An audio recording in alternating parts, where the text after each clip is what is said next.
হোলির বার্তা এটাই, শত্রুকেও বন্ধু করে নিতে হবে, কোনো শত্রু যেন না থাকে। যুধিষ্ঠির এমনই ছিলেন যার কোনো শত্রু ছিল না, কোনো শত্রু জন্মায়নি। শত্রু কেন জন্মায়? নিজের মধ্যে শত্রুত্ব থাকলে শত্রু জন্মায়। নিজের মধ্যে কোনো শত্রুত্ব না থাকলে কোনো শত্রুও জন্মাবে না। কেউ যদি আমাদের শত্রু মনে করে আমাদের কোনো ক্ষতি নেই, কিন্তু নিজের দিক থেকে কাউকে শত্রু না ভাবলে সেটা তো তাদেরই মাথা ব্যথা। বেচারারা নিজেরাই নিজের ঘুম হারাম করে ফেলে, সারা জীবন তারা অস্থির থাকে, তারপর তারা কষ্টের মধ্যেই বাঁচে। হোলির বার্তা এটাই, চলো সবাইকে জড়িয়ে ধরো, রংলা দাও, কারো পায়ে হাত দিয়ে প্রণাম করো, কারো কপালে চুমু খেয়ে প্রণাম করো, জড়িয়ে ধরো। যাই করো ভালোবাসা দিয়ে ঢেকে দাও, রঙিন হোলির মতো নিজের রং ছড়িয়ে দাও। সবচেয়ে ফিকে ফিকে থেকে যায়, এই দুনিয়াকে রঙিন করে তোলো। 2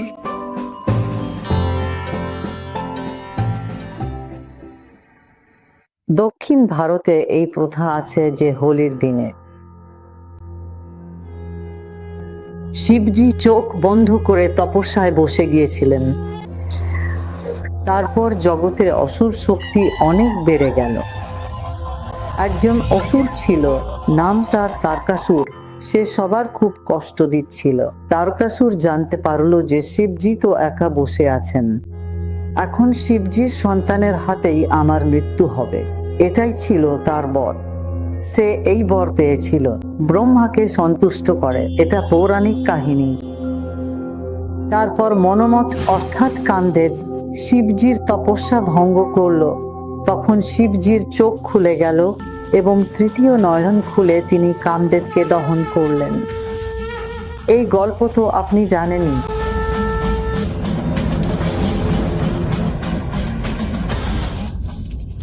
পুরনো সব কামনা বাসনা জমিয়ে রাখি আমরা, মনে সেই সব কান্নাগুলো পুড়িয়ে ফেলো।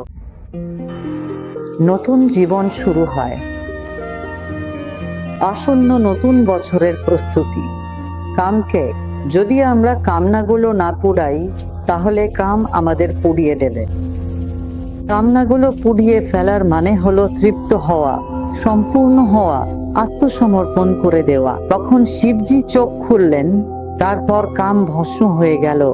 তখন সব দেবতারা আতঙ্কিত হয়ে পড়লেন। আরে, যদি সম্পূর্ণভাবে কাম শেষ হয়ে যায় তাহলে করবেটা কি? তাহলে দুনিয়ায় কিছুই চলবে না। তখন আর কারো কোনো কামনা জাগবে না, না ভালো না খারাপ, কিছুই না, কারণ দুনিয়া তো চলে কামনাগুলো দিয়েই। তখন শিবজি বললেন, ঠিক আছে, এবার নতুন কামনার সৃষ্টি করি, সত্য কাম। হোলির দিনে তিনি কামকে পুনর্জন্ম দিলেন। তখন সবাই রং নিয়ে খেলল, আর যাদের জীবন ছিল নিরাশ। তারপর কামনার নতুন নতুন জন্ম হলো, জীবন হয়ে উঠল রসময়। আর শিবজি ও শক্তি একত্রিত হয়ে স্কন্দ বা কার্তিকের জন্ম দিলেন। কার্তিক তারকার সূর্যকে পরাজিত করেছিলেন। এটি একটি প্রচলিত গল্প। শিব শান্ত আর শক্তি, শক্তি থাকলে শান্তি, আর শান্তি ও শক্তির মিলনে কার্তিক জন্ম নেন। তিনি যোদ্ধা, প্রজ্ঞাবান, অগ্নিপুত্র। কৃতিকা নক্ষত্রের দিনে তার উদয় হয়েছিল।